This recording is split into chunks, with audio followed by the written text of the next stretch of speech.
So what's the solution? How can it be broken? What's the solution to erasing the destiny that's already written in the book of life? Living better life? What's the solution to, in my book of life that was originally plain, that was handed to me? Yeah. There's a book in front of me. I can't get off the camera to take it. By my deeds, by my thoughts, by my actions, I have written even though I'm now on page 5 of that book.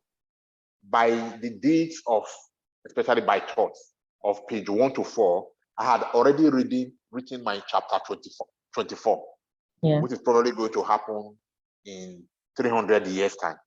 So by what I have already done today, I have already determined at least one thing that will happen to me in 300 years from now.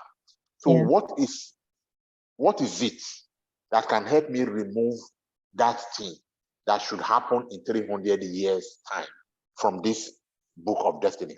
Having already planted the seed that should bear that fruit. What is it? Facts or principles, you need to do better. Nothing. No, nothing. It must happen. It must? Yes. Where have you been? It but must there's happen. Forgiveness. Forgiveness does not mean that you will not be punished for your sin. It just means that, for the punishment, the seed, I don't want to call it sin. Forgiveness does not mean that the seed of evil that you have planted will not result in fruits. It simply means that anytime you come back to nature, nature is always willing to do for you, to help you in any other way, but not that your own fruit should not bear fruit. Nothing can change that. Nothing. Not even God himself.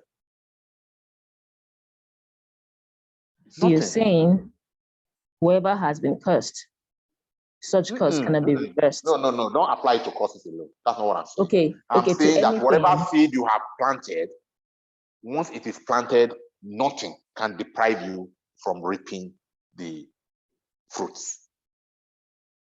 So if the seed is evil, you will reap the evil. That's what you call curses. Fruits. If the seed is good that you planted on your chapter 1, you will read on your chapter 50 the fruits. Fruit of good can only be good, so you will reap good. Fruit of evil can only be evil. You will definitely, you can't be perfect. No matter how conscious we are about practice of principle, there is no way as humans that we can be perfect. We are still attaining to reach perfection. So we definitely would sow some evil seeds here and there. We can't be perfect. And nothing can stop us from reaping the fruit of our seed. Nothing, absolutely nothing. So if you're not saying, what about the practice of principle? Where does it come in? I'm not saying that your whole book of the future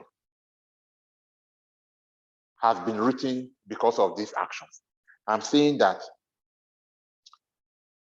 these actions would produce fruit in the future, and you cannot. However, what about the opportunity to plant today?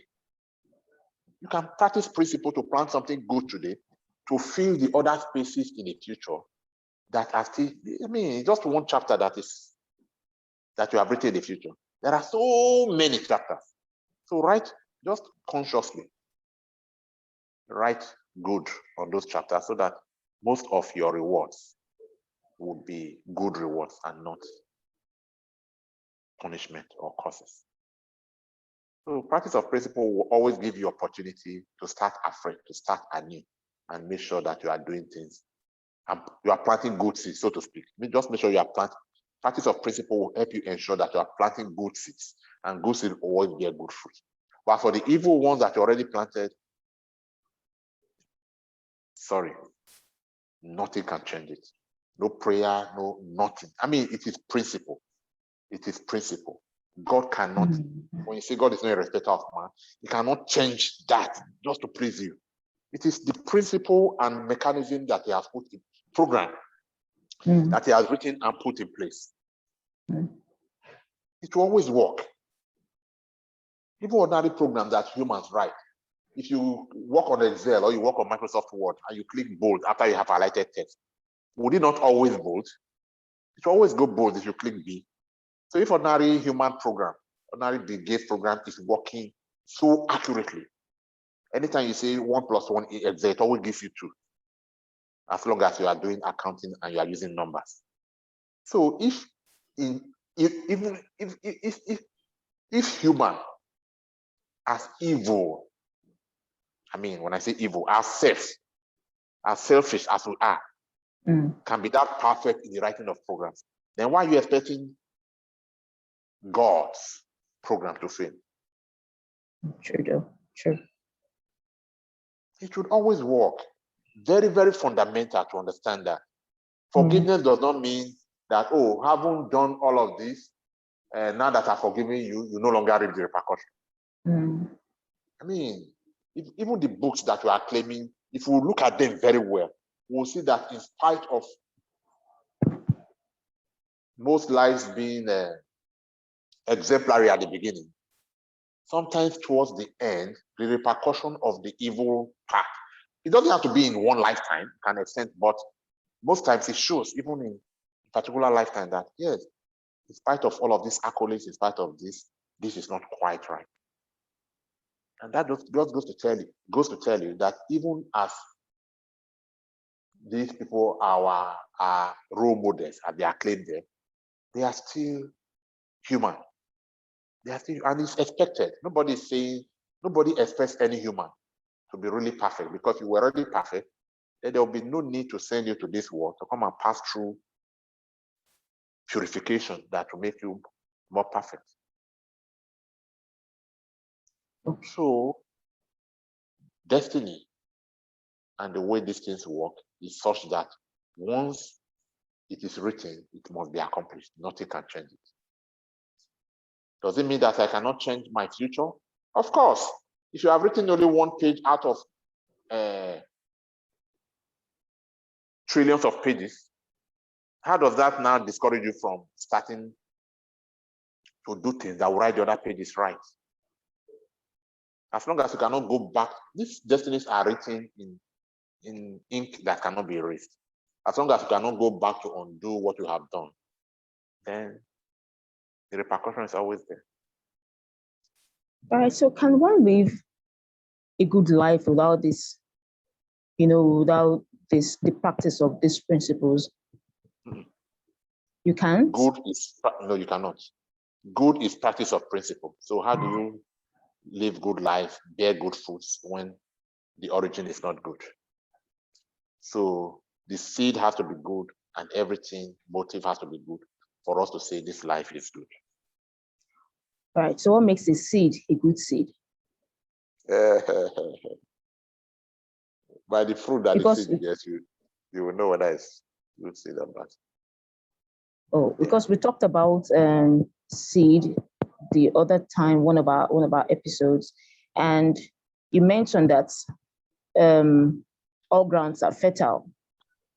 So when you sow a seed on any kind of soil or ground, that it will definitely bear good fruits. And because earlier you mentioned a good fruit, a good seed. So that actually what prompted the question: what makes a seed a good seed? Yeah. So earlier on we said that there is ground. If you feel that the ground is not fertile, then you can make it fertile by applying love. To it. True. So whatever you plant will grow, will germinate and bear fruit. So be careful what you plant, because if you plant a seed that is not so good, the fruits will not be so good. If you plant a good seed, then you will bear good fruit. What is good? What do you want? Whatever you want. That's the important thing. It's not a matter of what is good or what is not good. Of course, we know what is good.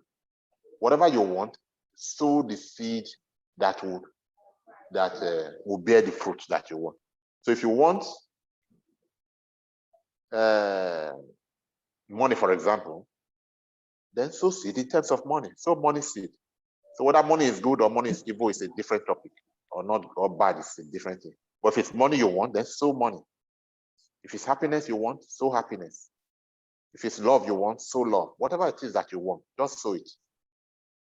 And make sure at the appropriate time, you will reap the benefits, you will reap the fruits. It will always bear fruit. It will always bear.